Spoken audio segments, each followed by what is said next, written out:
નમસ્કાર. Gujarat ફર્સ્ટના social media પ્લેટફોર્મમાં આપનું સ્વાગત છે. હું છું આપની સાથે વિકાસ મકવાણા અને તમે સ્ક્રીન પર જોઈ રહ્યા છો કેપ્ટન જયદેવ જોશી પણ આપણી જોડે સાથે જોડાઈ ગયા છે. સર, આપનું ગુજરાત ફર્સ્ટમાં સ્વાગત છે. જય હિન્દ. અને કેમ જય કે હિન્દ અને ધન્યવાદ. જી, વંદે ભારત. કેમ કે આપણે ડિફેન્સ એક્સપર્ટને જોડ્યા છે, આપણે વાત કરીશું ઈરાન યુએસએ વોરને લઈ. અને આજે 1 મે છે અને 28 ફેબ્રુઆરીએ આ યુદ્ધની શરૂઆત થઈ હતી અને 2 મહિના પૂર્ણ થઈ ગયા છે. માર્ચ મહિનો, એપ્રિલ મહિનો. પણ એ 40 દિવસના યુદ્ધ બાદ એક સીઝ ફાયર થયું અને તમને લાગતું હશે કે અત્યારે બધી શાંતિ છે, પણ એટલી શાંતિ છે નહીં, કારણ કે બંને અત્યારે તૈયારીઓ કરી રહ્યા છે. ડોનાલ્ડ ટ્રમ્પે જે એક મેસેજ આપ્યો કે નો મિસ્ટર નાઇસ ગાય, સાથે સાથે એમ પણ કહ્યું કે સ્ટ્રોમ ઇઝ કમિંગ. ઈરાને કહ્યું છે કે અમે એવા હથિયાર બતાવીશું કે તમને હાર્ટ એટેક આવી જશે. અને તમને ખબર છે કે બ્રેન્ટ ક્રૂડ ઓઇલના ભાવ $116 પાર પહોંચી ગયા છે. આજે પણ લગભગ એની આસપાસ આ ભાવ છે. ભારતમાં એની અસર એ જોવા મળી કે તમે આજે જોયું હશે કે કોમર્શિયલ ગેસ સિલિન્ડરના ભાવ વધી ગયા. અને જો આવી રીતે યુદ્ધ ચાલ્યું, સ્ટેટ ઓફ હોર્મુઝ બંધ રહ્યું, કેમ કે આપણે ત્યાંથી તેલ અને ગેસ મંગાવીએ છીએ, તો ભારતમાં પણ તેની અસર જોવા મળી શકે છે. ખેર, પણ આપણે સમજીશું જયદેવભાઈ પાસેથી કે શું વધુ એક વિધ્વંસક હુમલાની તૈયારી થઈ રહી છે અમેરિકા તરફથી, કારણ કે જયદેવભાઈ, સિચ્યુએશન રૂમમાં ડોનાલ્ડ ટ્રમ્પને બ્રીફ એમને આપવામાં આવ્યું સેન્ટર કમાન્ડ તરફથી. લગભગ 25 થી 30 મિનિટનું બ્રીફિંગ હતું અને એમને ઓપ્શન આપવામાં આવ્યા છે. તો આપને લાગે છે કે કોઈ મોટો એટેક હવે ઈરાન પર થઈ શકે, જેટલા માટે તૈયારી કરવામાં આવી? નો મોર મિસ્ટર નાઇસ ગાય. એટલે જો ટ્રમ્પ એમ કહેતા હોય કે પોતે પહેલા મિસ્ટર નાઇસ ગાય હતા, તો એ પણ આપણે એમનું નેરેટિવ માનીને ચાલીએ છીએ એવી વાત કહેવાય. બાકી જે રીતે એમણે હમલા કર્યા છે, કઈ નાઇસ ગાય કહી ન શકાય ટ્રમ્પને. પણ તેમ છતાં પોતે પોતાના જ માનસિકતાથી જો એ વિચારતા હોય કે મેં ખૂબ બધા સીઝ ફાયરના ટપ્પા પાડ્યા, આપણે ટિપિકલ ગુજરાતીમાં કહીએ તો બહુ ટપ્પા પાડતા રહ્યા, 48 કલાકો, અઠવાડિયું એવું આપતા રહ્યા. હવે એવું એ કરવા માંગતા નથી એવું જો ટ્રમ્પ કહે, તો ઉલટાના ટ્રમ્પનું આવું કહેવાના કારણો જ ઘટતા જાય છે. એટલા માટે એનું લિસ્ટ આઉટ હમણાં વિકાસજી આપને આપું, પણ જે ફોર્સથી લડાઈ લડવાની વાત ટ્રમ્પે કરી હતી, એ ફોર્સ જ અત્યારે ઘટી રહ્યો છે. એ ઇઝરાયલ જેટલું મજબૂતાઈથી અમેરિકાની સાથે ઊભું હતું, એ પણ હવે ઢીલી વાતો કરે છે. અત્યંત અજુગતું લાગે એવું પણ એ ઇઝરાયલ અત્યારે લગભગ તૈયાર છે લેબનન સાથે સીઝ ફાયર લંબાવવા માટે. એ ઇઝરાયલ જે હમણાં સુધી કહેતું હતું કે અમને એક્ઝિસ્ટેશનલ થ્રેટ છે ઈરાનથી, કે અમારા અસ્તિત્વનો પ્રશ્ન છે, એને કોઈ મોટા હમલા કર્યા નથી. જો આવું બધું ના થયું હોય તો ટ્રમ્પે ઓફર કરી અને પીસ મંત્રણા થવાની હતી. એ પીસ મંત્રણાને એકવાર પાકિસ્તાનમાં થાય અને બીજી વાર અમે આવશું પણ નહીં એવું ઈરાન કહી શકવાની જો હિંમત રાખતું હોય, જો આ બધું થતું હોય, તો હવે ટ્રમ્પ મિસ્ટર નાઇસ ગાય ન બની રહીને પણ શું મોટો એવો જલજલા જેવો મોટો તગડો પ્રહાર કરી શકશે? મને તો એના પર જ પ્રશ્નાર્થ ચિહ્ન લાગે છે વિકાસજી. કારણો ઘટી ગયા છે, એનું સાથી ઇઝરાયલ છે એ થોડું દૂર ગયું છે, અને ત્રીજું ટ્રમ્પે જે બેકલેશનો સામનો કરવો પડ્યો અમેરિકામાં, એ જે નો કિંગ્સ ડેમોન્સ્ટ્રેશન, જે નો કિંગ વાળા ડેમોન્સ્ટ્રેશન થયા, એ પછી પોતાના અપ્રુવલ રેટિંગ -19 અમેરિકામાં. વિકાસજી, આપણે આપણા સૌ દર્શકોને પણ એ માહિતગાર કરીએ કે કોઈ એક સત્તા કે સરકારના ચૂંટાઈ જવા પછી રાષ્ટ્રના વડા, એ પ્રમુખની પોપ્યુલારિટી કેટલી છે, એની એક્સેપ્ટેબિલિટી કેટલી છે, લોકો એને કેટલા સ્વીકારે છે, એનું અપ્રુવલ રેટિંગ હોય છે. એમાં ટ્રમ્પ જે પેલું વ્હાઇટ હાઉસ કરસ્પોન્ડન્ટ્સ વાળું ડિનર કરવાનું હતું, જેના પર કહેવાય છે કે એમના પર ખૂની હુમલો થયો, એ સમયે એમનું અપ્રુવલ રેટિંગ -19 હતું, જે અમેરિકાના સંપૂર્ણ ઇતિહાસમાં આટલો નીચો, આટલો અલોકપ્રિય પ્રમુખ કોઈ રહ્યો નથી. એવા સમયે હું નથી માનતો કે આ કારણો લડાઈના નવા ફેઝમાં કે ખૂંખાર રીતે જવાના હોય. એક છેલ્લી વાત કહી દો વિકાસજી, પછી આપણે આગળ જઈ શકીએ.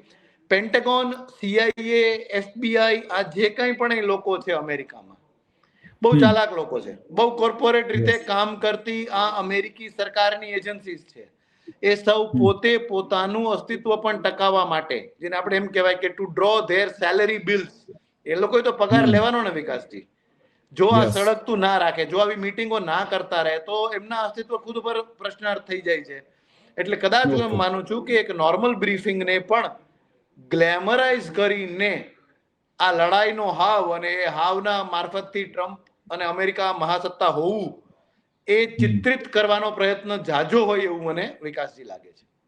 પણ એમાં અમેરિકા તરફથી એક્શન એ જોવા મળી રહ્યા છે કે પહેલા તો 2 એરક્રાફ્ટ કેરિયર હતા, અબ્રાહમ લિંકન અને ગેરાલ્ડ. પછી તમે જોયું છે કે વધુ એક એરક્રાફ્ટ કેરિયર બુશ એ પણ ત્યાં પહોંચ્યું, એટલે ટોટલ 3 થઈ ગયા. ગઈકાલે સમાચાર આવ્યા વધુ એક ચોથું એરક્રાફ્ટ કેરિયર પણ ત્યાં પહોંચી ગયું છે. તો 4 એરક્રાફ્ટ કેરિયરની ત્યાં શું જરૂરિયાત છે? એક સવાલ એ. બીજો એક અમેરિકન એજન્સીનો રિપોર્ટ છે કે ઇઝરાયલ તરફથી આ વખતે મોટો હુમલો થઈ શકે છે, એટલે કે અમેરિકા જે એમના એરક્રાફ્ટ હોય કે એમને જે પણ જરૂરી સરુ સામાન હોય એ ઇઝરાયલ મોકલાવી રહ્યું છે. એટલે આ 2 સંકેત મળ્યા છે કે જે એ જાણવા મળે છે કે અમેરિકા અથવા તો ઇઝરાયલ બંને સાથે મળીને કોઈ આવો હુમલો કરી શકે છે. જી, બહુ લેટેસ્ટ ઇનપુટ આપ આપી છે આપણા સૌ દર્શકોને, અને આ સાચી ઇનપુટ પણ છે. અલગ અલગ કેટલાય ન્યૂઝ પોર્ટલ્સમાં, વેબસાઇટ્સમાં આપણે જોઈએ છીએ તો એ માહિતી મળે છે. સીધો જવાબ આપે જે પૂછ્યો એનો કે શું આટલા બધા એરક્રાફ્ટ કેરિયર્સની મિડલ ઈસ્ટમાં જરૂર છે, તો સીધો જવાબ છે કે મિડલ ઈસ્ટમાં આટલા એરક્રાફ્ટની જરૂર નથી. એટલા માટે જરૂર નથી કે એરક્રાફ્ટ કેરિયર ખુદ એકમાત્ર એરક્રાફ્ટ કેરિયર પણ એટલું જંગી હોય છે કે એમાં નાવિકો, વાયુ સૈનિકો, નેવીના જે મરીન કમાન્ડોઝ, જે માર્કોસ, જે બહુ જાણીતા છે અમેરિકાના, એ લોકો, ટ્રાન્સપોર્ટ પ્લેન, અલગ અલગ ટ્રાન્સપોર્ટ અને ફાઇટર પ્લેન ને ઈંધણ પૂરી પાડી શકવાની ક્ષમતા, આ બધું એટલું બધું હોય છે કે આટલા લોકોની જરૂર છે નહીં.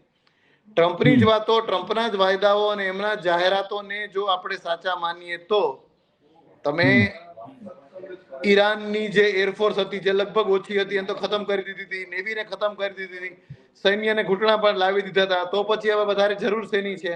અને જ્યારે એકમાત્ર એરક્રાફ્ટ કેરિયર હતું ત્યારે પણ શું તમે એનો પૂરતો ઉપયોગ કર્યો હતો? તો એ તમે કર્યો નહોતો. એટલે આ જમાવડો યસ ચોક્કસ થાય છે.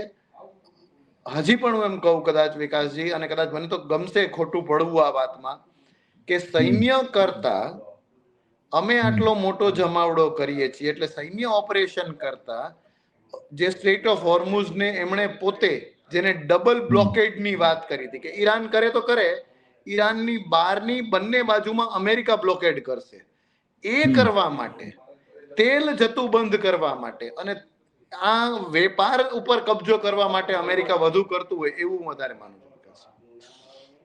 ઓકે.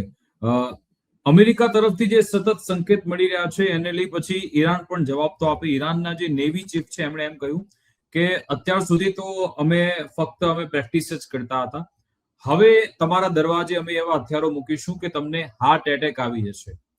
તો એવું શું, કેવી શક્તિ ઈરાન બતાવી શકે છે જેનાથી ટ્રમ્પને કે અમેરિકા અને ઇઝરાયલને હાર્ટ એટેક આવી શકે? આના માટે એમ કહી શકાય વિકાસજી કે no we should take everything with a pinch of salt, કે મરી મસાલા સાથે જ આ વાતોને લેવાવી જોઈએ. અને યુદ્ધ જેવી સ્થિતિમાં આ પ્રકારની પ્રોપોગેન્ડા વોરફેર પણ ચોક્કસ થતી હોય છે. યસ, ચોક્કસપણે ઈરાને પોતાના એસિમેટ્રિક વોરફેર થી બધાનું ધ્યાન આકર્ષ્યું છે અને બધાને અચંબિત કરતા ઇમ્પ્રેસ પણ કર્યા છે.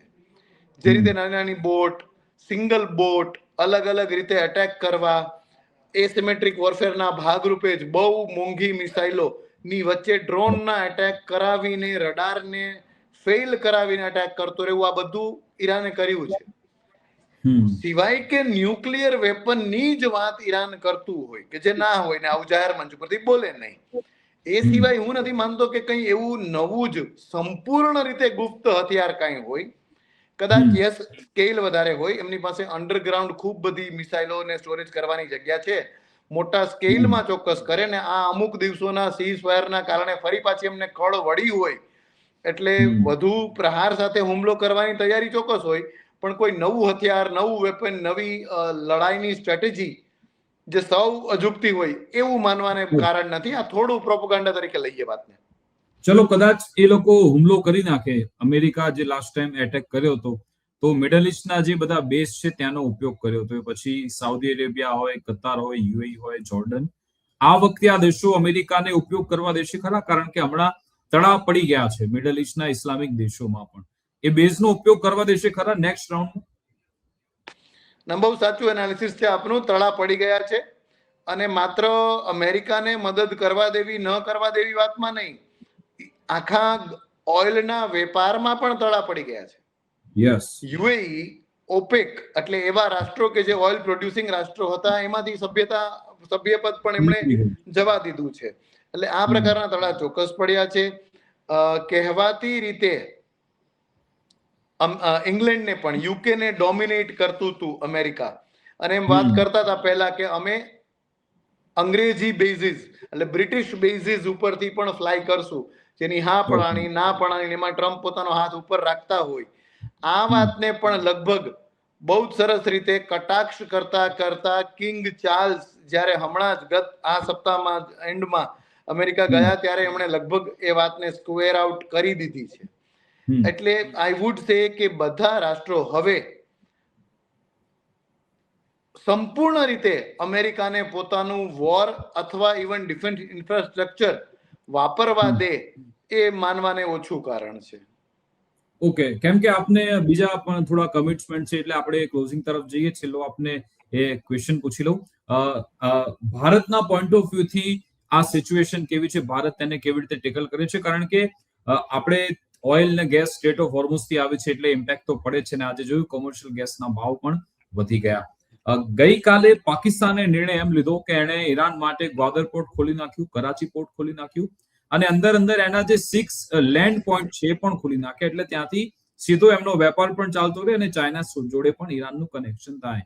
ભારત કઈ રણનીતિ સાથે આમાં આગળ વધી રહ્યું છે? એમાં કાઇનેટિક એક્શનની વાત હોય તો એ પણ, અને પોલિટિકલી કે પછી જે રીતે ડિપ્લોમેટિક લેવલે વાતચીત થઈ રહી છે એમાં.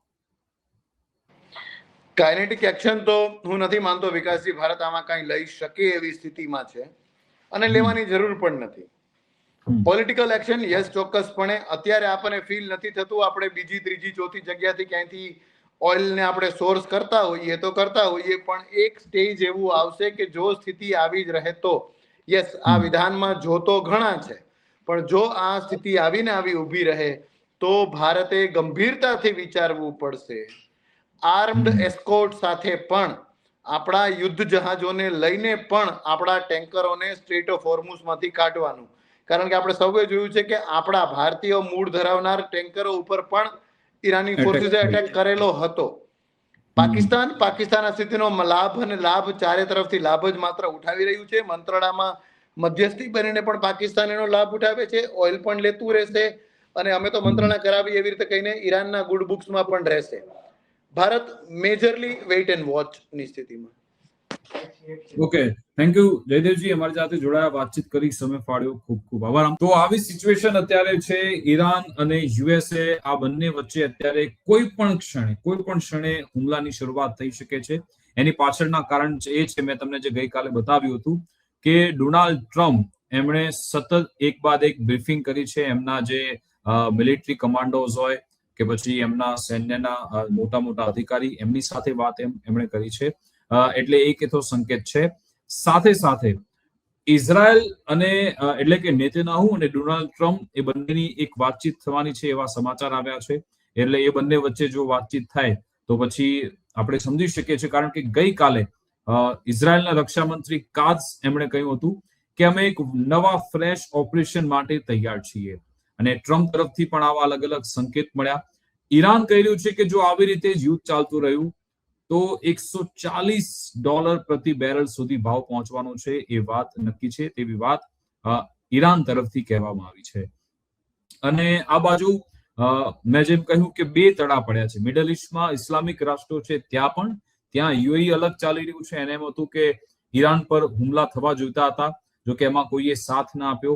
પ્લસ તે ઓપેકમાંથી બહાર નીકળી ગયું છે. એટલે કે હવે જો નેક્સ્ટ રાઉન્ડના એટેક થશે તો એમાં આ ઇસ્લામિક રાષ્ટ્રો અમેરિકાને મદદ કરશે કે કેમ? કદાચ યુએઈ મદદ કરશે પણ બાકીના દેશો નહીં કરે. અને જો અમેરિકા આવો એટેક કરી દેશે ઈરાન પર તો ઈરાન ફરી એકવાર મિડલ ઈસ્ટમાં આવેલા જેટલા પણ બેઝ છે અમેરિકાના, ત્યાં મોટા ભયંકર હુમલા કરશે. એમાં પણ કોઈ બેમત નથી. સાથે સાથે યુરોપની વાત કરીએ તો એમાં પણ બે તડા પડેલા છે, કારણ કે ગઈકાલે જે મેં તમને બતાવ્યું હતું નાટોમાં, એમાં પણ તિરાડ પડી ગઈ છે. નાટો જે કન્ટ્રી છે એ આમાં ડોનાલ્ડ ટ્રમ્પને કોઈ સાથ સહકાર અત્યારે નથી આપી રહ્યા, એટલા માટે પણ એ છંછેડાયેલા છે. ગઈકાલે એમણે કહ્યું હતું કે જર્મનીમાંથી અમારા જેટલા પણ ટ્રુપ્સ છે એને અમે હટાવવા જઈ રહ્યા છે. ગઈકાલે ડોનાલ્ડ ટ્રમ્પને પણ પ્રેસ કોન્ફરન્સ જ્યારે થઈ હતી, રોજ ઓવલ ઓફિસમાં કરતા હોય છે, તેમણે આ વાત પર કન્ફર્મેશન આપ્યું કે હા, અમે જર્મનીમાંથી અમારા સૈનિકોને પાછા, અને ઘણા બધા એવા દેશ છે જ્યાંથી અમેરિકા પોતાના સૈનિકોને પરત બોલાવી રહ્યું છે. એનો મતલબ કે ત્યાંથી સૈનિકો પરત બોલાવીને શું અહીંયા ટ્રાન્સફર કરવામાં આવશે કે પછી ડોનાલ્ડ ટ્રમ્પના મનમાં કોઈ બીજી જ રણનીતિ ચાલી રહી છે? સવાલ. ગઈકાલે ડોનાલ્ડ ટ્રમ્પને જ્યારે પ્રશ્ન પૂછવામાં આવ્યો ત્યારે એમણે કહ્યું કે despite military operation I don't call it a war. એટલે કે ટ્રમ્પ, એમાં પણ એક કેચ છે, કારણ કે અમેરિકાની જે ત્યાંનો નિયમ એવો છે 1973 નો વોર કોન્સ્ટિટ્યુશન, એમાં જો કોઈ દેશ, જો અમેરિકાના પ્રેસિડેન્ટ એ યુદ્ધમાં ઉતરે છે, અમેરિકા કોઈ દેશ સામે યુદ્ધમાં ઉતરે છે, તો 60 દિવસની અંદર એની લિમિટ છે, તમારે ત્યાંની સંસદ, જેને કોંગ્રેસ કહેવામાં આવે છે, એને જાણકારી આપવી પડે છે કે આ યુદ્ધમાં તમે કેમ છો, અને પછી એની મંજૂરી લેવી પડે છે. જો એ મંજૂરી લો તો જ તમે એમાં આગળ વધી શકો છો. અને આજે જ એ ડેડલાઇન પૂરી થઈ જાય છે, કારણ કે 60 દિવસ આ યુદ્ધને સમયને એને પૂર્ણ થઈ ગયા છે. એટલે ટ્રમ્પ હવે શું કહી રહ્યા છે? ટ્રમ્પ એને યુદ્ધ નથી ગણાવતા, ટ્રમ્પ એને મિલિટરી ઓપરેશન ગણાવી રહ્યા છે. એટલે કે આ યુદ્ધ નથી, આ તો ફક્ત એક મિલિટરી ઓપરેશન કરવામાં આવ્યું, એટલે કે એને યુદ્ધ નહીં. યુદ્ધ કહે તો પછી એને એના નિયમો પાળવા પડે. અમેરિકાની સંસદ, ત્યાં જો મતદાન થાય તો પછી એમને અહીંથી સીધી રીતે હટી જવું પડે. એટલે કે ટ્રમ્પ આવો રસ્તો શોધી રહ્યા છે કે ભાઈ આ તો યુદ્ધ નથી, મિલિટરી ઓપરેશન છે. બીજી વાત એ કે ટ્રમ્પે હવે એ રીતે જણાવ્યું છે કે અમે આ યુદ્ધ હવે પૂર્ણ કરી નાખ્યું છે. એમણે કહ્યું છે કે Iran is dying to make a deal. Iran એક ડીલ મેળવવા માટે મરી રહ્યું છે, તડપી રહ્યું છે. એમની નેવી જતી રહી છે, એમની એરફોર્સ જતી રહી છે, અને તમામ પ્રકારના જે એમની જોડે સાધનો હતા એ પણ તબાહ થઈ ગયા છે. તેમની ડ્રોન ફેક્ટરી બંધ થઈ ગઈ છે, તબાહ થઈ ગઈ છે, પણ એ લોકો એક ડીલ કરવા માંગે છે. અને સાથે સાથે એવું કહેવામાં આવ્યું કે જો પછી ડીલ નહીં થાય તો અમે એટેક કરીશું. આવી વાત દર વખતે ટ્રમ્પ કરતા હોય છે, ગઈકાલે પણ એમના તરફથી કહેવામાં આવી હતી. બીજી મેં હમણાં જે વાત કરી કે જે ટ્રમ્પે કહ્યું કે શું જર્મનીમાંથી એમના એ સૈનિકો ત્યાંથી હટાવશે, તો એ વિશે પણ તે બોલ્યા કે હા, કે ન માત્ર જર્મની પરંતુ ઇટલી, સ્પેનમાંથી પણ હટાવશે. એવું કહ્યું કે ઇટલીએ પણ અમને, ઇટલી તમને ખબર છે કોણ છે, ત્યાંથી પોતાના સૈનિક, એમણે કહ્યું કે ઇટલી હોય કે સ્પેન હોય કે જર્મની, આ કોઈએ અમને મદદ નથી કરી, એટલે અમે ત્યાંથી પણ અમારા સૈનિકોને હટાવી દઈશું. જો કે પાછું એમ પણ બળાસનો આકે છે કે we do not need any help, એટલે કે અમને કોઈ મદદની જરૂરિયાત નથી, પણ અમે જાતે જ પોતાની મદદ કરી નાખી છે. પણ અમે જોયું કે કોણ કોણ અમારી મદદમાં આવ્યું છે. આ તરફ એક મહત્વના સમાચાર એ પણ છે કે યુએઈ, યુનાઇટેડ અરબ એમિરેટ્સ, એમણે પોતાના જે નાગરિકો છે એમને કહ્યું છે કે તમે 3 દેશોની યાત્રા કરવાનું હમણાં ટાળો. એ 3 દેશો કયા છે? ઈરાન, ઈરાક અને લેબેનોન. એમણે કઈ ચોખ્ખી સ્પષ્ટ ચેતવણી આપી છે કે કોઈએ પણ હમણાં ત્યાં યાત્રા ન કરવી, કારણ કે તે ડેન્જર ઝોન છે. અને જેટલા લોકો ત્યાં ઓલરેડી છે એ લોકોને ત્યાંથી નીકળી જવા માટે પણ કહેવામાં આવ્યું. એક આ 2 મેસેજ છે, એનાથી ખબર પડે છે કે કંઈક તો થવા જઈ રહ્યું છે. સાથે સાથે બીજી સૌથી મહત્વની બાબત કે ન માત્ર યુએઈ પરંતુ અમેરિકા તરફથી પણ ગઈકાલે એક જાહેરાત કરવામાં આવી હતી. એમણે એક એડવાઇઝરી બહાર પાડી છે, એક આખા અલગ અલગ દેશોનું લિસ્ટ બહાર પાડ્યું છે. એમાં કહ્યું, અને એ લેવલ 4 ની એને કહેવામાં આવે છે કે એક પ્રકારની ચેતવણી આપવામાં આવી છે, 4થા નંબરની, કે ડુ નોટ ટ્રાવેલ. જ્યારે આવી એડવાઇઝરી જાહેર થતી હોય છે લેવલ 4 ની, એ કહેવામાં આવે છે કે ખૂબ જ ગંભીર સ્થિતિ હોય ત્યારે જ હોય છે. એને કહેવામાં આવ્યું કે ધીસ પ્લેસીસ આર ડેન્જરસ. આટલા, એક આખું લિસ્ટ બહાર પાડ્યું કે આટલા જે દેશો છે એ ડેન્જરસ છે. કયા કયા દેશની એમાં વાત કરી? Afghanistan, Belarus, Burkina Faso, Burma, Central African Republic, Chad, Haiti, Iran, Iraq, Lebanon, Libya, Mali, Niger, North Korea, Russia, Somalia, South Sudan, Sudan, Syria, Ukraine અને યમન. આટલા દેશોમાં અમેરિકાએ લેવલ 4ની એ એમની એડવાઇઝરી એટલા માટે જાહેર કરી કારણ કે એ બતાવે છે કે ટ્રમ્પ કંઈક કરવા જઈ રહ્યા છે. ત્યારે જ આ તમામ એમાં તમે જુઓ ઈરાનનો પણ સમાવેશ છે, ઈરાકનો પણ છે, લેબેનોનનો પણ છે અને ઇઝરાયલ તો નથી પણ યમન કે જ્યાં હુતી પણ આવેલા છે. આ તમામ એવા દેશો કે જ્યાંથી કોઈ ઓપરેશન થઈ શકે છે એટલા માટે ત્યાં આવી એડવાઇઝરી જાહેર કરવામાં આવી છે. હવે વાત કરીએ, મેં જે કહ્યું કે એમની જે ટીમ છે અમેરિકાની, ડોનાલ્ડ ટ્રમ્પ કે જેમના સૈન્ય અધિકારી સાથે વાતચીત કરી રહ્યા હતા, હવે એમાં બ્રીફ જે કરવામાં આવ્યું એમાં ઘણા બધા ઓપરેશન બતાવવામાં આવ્યું કે આપણે 2 દિવસનું ઓપરેશન ઈરાન સામે કરી શકીએ છીએ, 4 દિવસના કરી શકીએ છીએ, લગભગ 1 સપ્તાહનું પણ ઓપરેશન કરી શકીએ છીએ. એ તમામ એનાલિસિસ કરવામાં આવી રહ્યું છે. એક એ બાબત છે. હવે ટ્રમ્પ ચૂઝ એન્ડ પિક કરશે કે કયો એ નિર્ણય ટ્રમ્પ તરફથી લેવામાં આવે છે એના પર આપણને આપણી નજર છે. સાથે સાથે ચાઇના આમાં સીધી રીતે તમામ નજરો બનાવીને બેઠું છે. ચાઇના જો કે આ વખતે વધારે ફોર્સ જે 40 દિવસનું સીઝફાયર ત્યાં સુધી ચાઇનાએ એટલી બધી મદદ કે ડાયરેક્ટ ઓપનલી ઈરાનને મદદ નહોતી કરી, પણ 40 દિવસના સીઝફાયર જે બધું બ્લોકેડ કરવામાં આવ્યું સ્ટેટ ઓફ હોર્મુઝમાં, હવે ચાઇના દમખમથી ઈરાનની મદદ કરી રહ્યું છે. અને મેં જે હમણાં વાત કરી કે ઇઝરાયલે શું સંકેત આપ્યા, ઇઝરાયલના રક્ષા મંત્રી છે કાઝ, એ શું કહી રહ્યા છે? It is possible and soon we will be required to operate in Iran again to ensure the realization of the goals. એટલે કે એ સંકેત આપી રહ્યા છે કે એ શક્યતા છે કે થોડાક જ સમયમાં અમારે ફરી એકવાર ઈરાનમાં ઓપરેટ કરવું પડે એ જોવા માટે કે અમે જે ગોલ અચીવ કર્યા એ પ્રમાણે જ કામ થઈ રહ્યું છે કે પછી આમાં બીજું કંઈક થઈ રહ્યું છે. એટલે કે આ સંકેત ઇઝરાયલ તરફથી આપવામાં આવ્યો. ઈરાનના પ્રેસિડેન્ટ છે મસૂદ પેજેશ્કિયાન, એ કહી રહ્યા છે કે the world has witnessed Iran's tolerance and conciliation. What is being done under the guise of naval blockade is an extension of military operation against a nation paying the price for its resistance and independence. એટલે કે Iran કહી રહ્યું છે કે આ બ્લોકેડની આડમાં military operation એને extend કરવા એટલે આગળ વધારવાનો પ્રયત્ન થઈ રહ્યો છે, એટલે કે યુદ્ધમાં જવાનો પ્રયત્ન થઈ રહ્યો છે એવી વાત ઈરાને કરી. પણ ઈરાન એના તમામ જવાબ આપતું રહેશે એવું કહેવામાં આવ્યું છે. નેતન્યાહુ તરફથી શું કહેવામાં આવ્યું છે? ગાઝા પોસ્ટને લઈ એમણે કહ્યું છે કે I instruct them to prevent the Hamas supporting flotilla from reaching the Gaza coast. The mission was carried out the complete success. એટલે કે ઇઝરાયલની પોતાની બીજી લડત તો ચાલી જ રહી છે. લેબેનોનમાં જે હમાસને અટકાવવાની વાત હોય કે પછી આ બાજુ ગાઝામાં હમાસને અટકાવવાની વાત હોય કે લેબેનોનમાં હિઝબુલ્લાને, એ બંને જગ્યાએ અત્યારે ઇઝરાયલ લડી રહ્યું છે એ વાતની વાત પણ એમણે કરી. બીજી સૌથી મહત્વની બાબત એ કે રશિયા અને ડોનાલ્ડ ટ્રમ્પ એટલે કે પુતિન અને ડોનાલ્ડ ટ્રમ્પ, અમેરિકા રશિયા બંને વચ્ચે વાતચીત થઈ હતી, લગભગ 90 મિનિટ સુધી વાતચીત થઈ હતી અને કન્ફર્મેશન એ પણ આવી ગયું છે કે અહીંયાથી બહાર શું આવ્યું. મિખાઈ ઉલાનોવ છે કે જે ત્યાંના પ્રવક્તા છે અને જે પરમનન્ટ રિપ્રેઝેન્ટેટિવ છે રશિયાના વિયેનામાં જે ઓર્ગેનાઇઝેશન આવેલું છે ત્યાં, એમણે શું કહ્યું?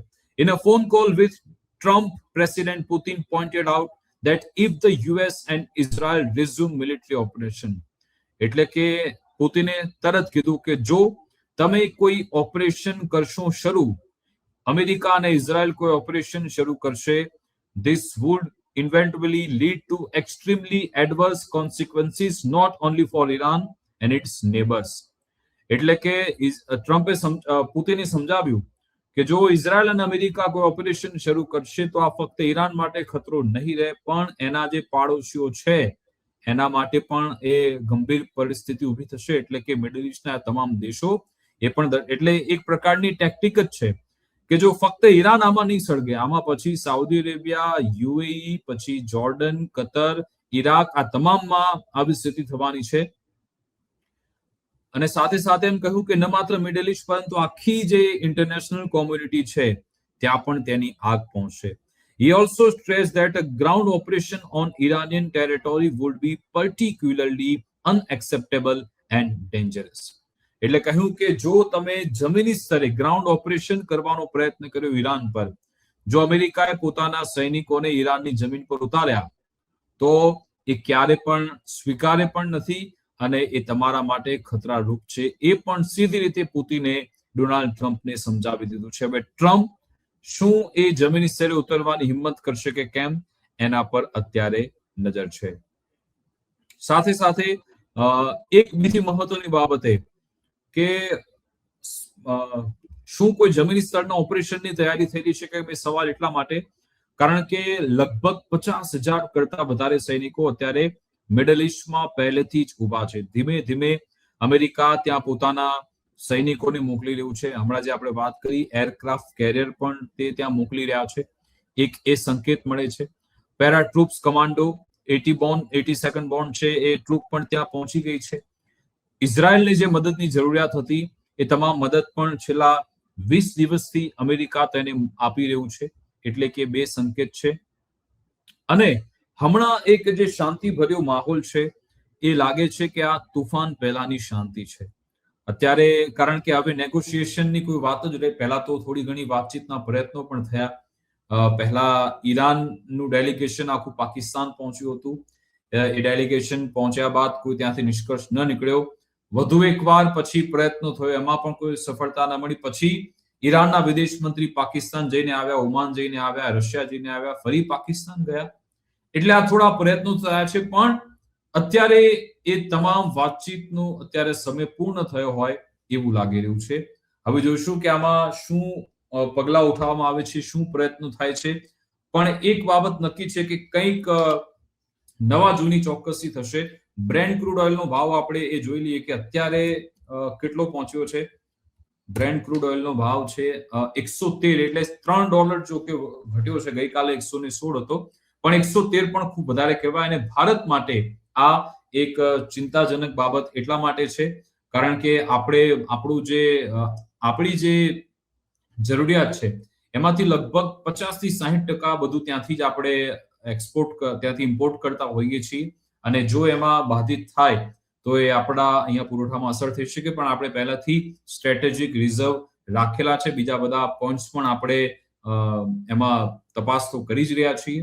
પણ છતાં પણ આ સ્થિતિ જો આમનામ વધારે ચાલી તો ભારત પર એની અસર આવી શકે, એમાં કોઈ બેમત નથી. જોઈશું શું થાય છે. પણ ભારત સરકાર પણ સતત ઈરાન સાથે પણ સંપર્કમાં છે. ગઈકાલે આપણા વિદેશ મંત્રી એસ જયશંકર સાહેબે ઈરાનના વિદેશ મંત્રી અરાકચી સાહેબ સાથે એમની સાથે પણ વાતચીત કરી હતી. એટલે એક પ્રયત્નો થઈ રહ્યા છે. ખેર ટોટલ આ સિચ્યુએશન અત્યારે આમાં છે કે બધી બંધ બાજી પણ છે અને ખુલ્લી બાજી પણ છે. એવું નથી આમાં કશું કરી શકાતું નથી. ગમે ત્યારે કંઈ પણ થઈ શકે છે કારણ કે આ ટ્રમ્પ છે. એમણે પોતાના મિડ ટર્મ ઇલેક્શન એનો પણ સામનો કરવાનો છે. ડોનાલ્ડ ટ્રમ્પ કે જે ડરી રહ્યા છે કે કદાચ ઈરાન આમાં ઉભરીને આવી ગયું તો આપણી ઓલરેડી પહેલાથી મશ્કરી ખૂબ થઈ ગઈ. પબ્લિસિટી પણ એમની ડાઉન થઈ. હમણાં જે ગેસ્ટે કહ્યું કે એમનું જે રેટિંગ છે એ એપ્રુવલ રેટિંગ એ પણ સતત માઇનસમાં ગયું, ઘટી ગયું છે. એ બધી એટલે આ બધામાંથી બહાર નીકળવા ટ્રમ્પ કે જે એ ક્યારેય સવારે કઈ અલગ વાત કરતા હોય, રાત્રે કઈ અલગ વાત કરતા હોય એવી સ્થિતિ છે. એમને કરી શકાતા નથી. ટ્રમ્પ આમાં શું કરે છે, નેતન્યાહુ આમાં શું કરે છે, અને પુતિન, રશિયાના રાષ્ટ્રપતિ વ્લાદિમીર પુતિન કે પછી ચાઇનાના રાષ્ટ્રપતિ શી જિનપિંગ, શું એ બંને અમેરિકા પણ પ્રેશર લાવશે, દબાણ લાવશે કે કેમ એના પર? કારણ કે યુદ્ધ કોઈ ઈચ્છતું નથી, કારણ કે એની અસર આખી દુનિયા પર જોવા મળી રહી છે. હવે સમજાવવાના છે ટ્રમ્પને. એકમાત્ર બાબત એ છે કે સ્ટ્રેટ ઓફ હોર્મુઝનું એનું કંટ્રોલ કોના હાથમાં રહેશે, એક એ મુદ્દો ફસાયેલો છે. અને બીજો મુદ્દો એ છે કે યુરેનિયમ એનરિચમેન્ટ, જે યુરેનિયમનો જથ્થો રહેલો છે ઈરાન પાસે. ઈરાન કહ્યું છે કે અમે તો આને એક સિવિલ અમારો પ્લાન છે કે એટલે અમે સિવિલ ફેસિલિટી માટે જ તેનો ઉપયોગ કરી રહ્યા છે, નહીં કે આમાં પરમાણુ હથિયાર બનાવવા માટે. હવે આમાં રશિયા વચ્ચે આવ્યું છે. રશિયાએ કહ્યું કે કોઈ વાંધો નહીં, અમે આ જથ્થો રાખવા માટે તૈયાર છીએ. પણ હવે શરતો માટે અમેરિકા શું તૈયાર થાય છે કે કેમ એના પર અત્યારે નજર છે. એટલે કે એક બાજુ યુદ્ધની પણ તૈયારી થઈ રહી છે, એક બાજુ શાંતિ માટેના પ્રયત્નો પણ થઈ રહ્યા છે. જોઈશું કે યુદ્ધ થાય છે કે પછી શાંતિ આમાં આવી જાય છે, એના પર પણ અમારી નજર રહેશે. અમારી વિશેષ રજૂઆત અંતર્ગત બસ આટલું જ. આપ જોતા રહો ગુજરાત ફર્સ્ટ ન્યૂઝ.